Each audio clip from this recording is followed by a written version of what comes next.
Hi, and welcome back to my YouTube channel.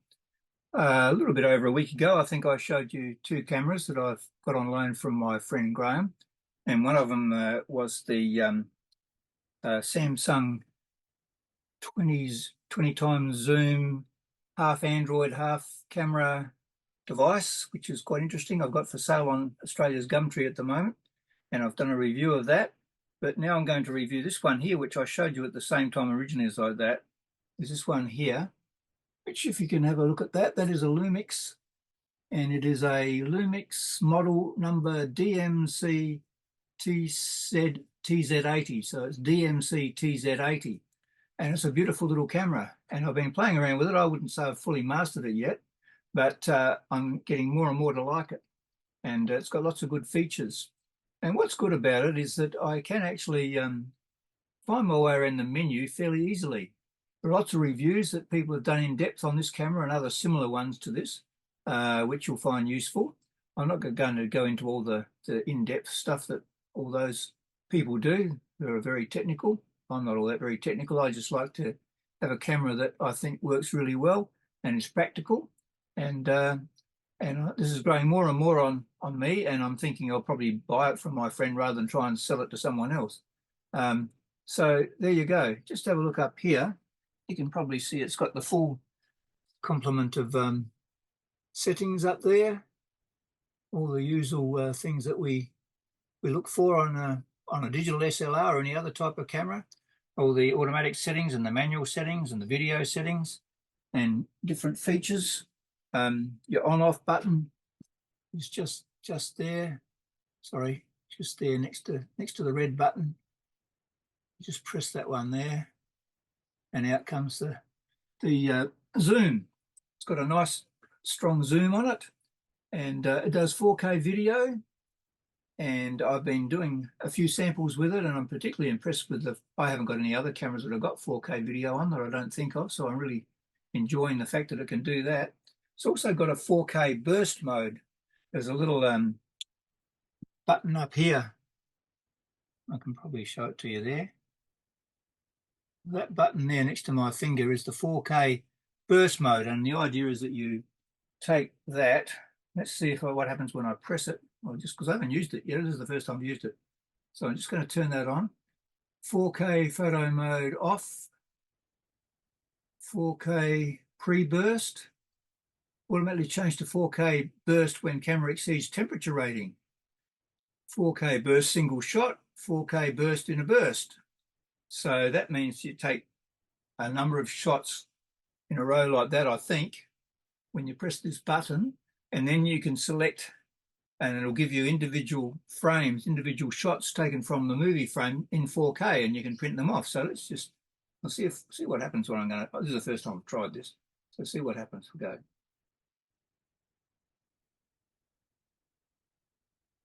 I don't know what's going on there.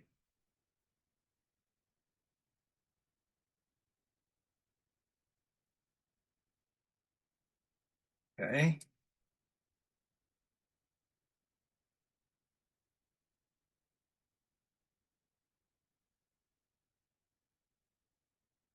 Let's do it again. Try this now. 4K photo mode. 4K bursts, single shot. Let's try the burst mode then. Try that.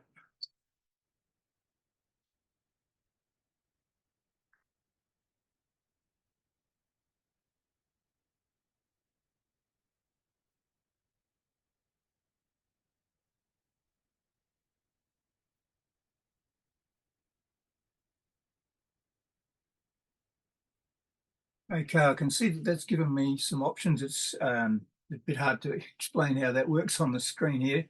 I haven't really tried it, so I'm going to have a look, and maybe I'll be able to just check this out and add a bit more onto the end of this video to show you how that actually works.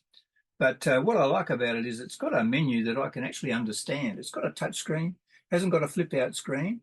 From what I can gather, it doesn't work all that well in low light situations. It's only got a f3.3 to f6.4 mode. Aperture, variable aperture. But it is a Leica lens, and one of the things I noticed, you'll see a bit of video, that I had trouble getting focus at a distance on the long way out. Light was getting dim and it was having trouble holding the focus. So it's not great in low light, apparently. But in all other aspects, I think this is a beautiful camera, and I'm really loving it. And to me, I think it's going to be a keeper. So let's just say, I don't know, what else can I tell you? I did have a few things on here somewhere that I was reading a minute ago. Let's see what I can find. I'll just read this little bit about that 4K photo mode thing. The 4K photo shooting modes, now available via a quick access function button to the rear, allow for a rapid burst of shots extracted from a movie file, essentially, the best of which can be selected as an individual 8-megapixel frame after shooting. It's even possible to shoot a single second's worth of footage before even firing the shutter to help catch that perfect moment. This camera has also got a post-focus mode, which allows you to actually select a point in a picture where you want that to be in focus, where it wasn't necessarily in focus. And it's a bit like what you would do with remember the Litro camera that came out, which was supposed to be the be-all and end-all of post-focusing. I don't know whatever happened to that camera, but this apparently does something like that. So I'm not going to say too much more about it. Let's see if we can just turn on and have a look at the screen on the back. You've got all the usual menu options. Different menu options there that you've got. And you just scroll down through those. I found that I was taking some shots indoors last night, and I thought, and I had it on auto white balance, and I thought, why, that looks really washed out, and it wasn't much color in the shot at all. And it was because it was on auto white balance and I had tungsten light. So when I changed the white balance to the tungsten setting, the color came out fine. So I would say the auto white balance is not necessarily working well in some situations. So if you're indoors, you might pay to have a look at that white balance function. With your autofocus mode, you've got face eye detection, you've got tracking, you've got 49 area focus, and one area of focus. So you can set it to those. So I can set this to face and eye detection. So I'm just going to do that now. I've just set that to that, but I'm not focusing on anyone's face and eye. Maybe if I come up here, whether that'll focus on my eye up there. Back. So yeah, just focusing on my eye and my face up there now. Now it's doing video. So there you go. We might be able to include that afterwards as well. I'll just stop that video. So there you go. You might be able to include that afterwards as well. So I'm really happy with this camera. I'm learning about it as I go. I'm going to show you some photos. There's a particularly nice video there when I went for a walk around the neighbourhood of a bee on some flowers. I like doing that sort of thing and the clarity comes out really nicely there. All the usual features. This one, I haven't got a battery charger with it. You can get battery chargers online from them and extra batteries for it. There's also a cord that you plug in here that you can plug into a USB socket and recharge the battery in the camera. So I don't know how easy the batteries are to come by, but I looked up and I can order some online, and I do a lot of that with these sort of cameras. So there you go. Thanks for watching, and we'll segue into some of the images now. I might play around a little bit more before I actually post this video up and see what else I can get out of some of those features.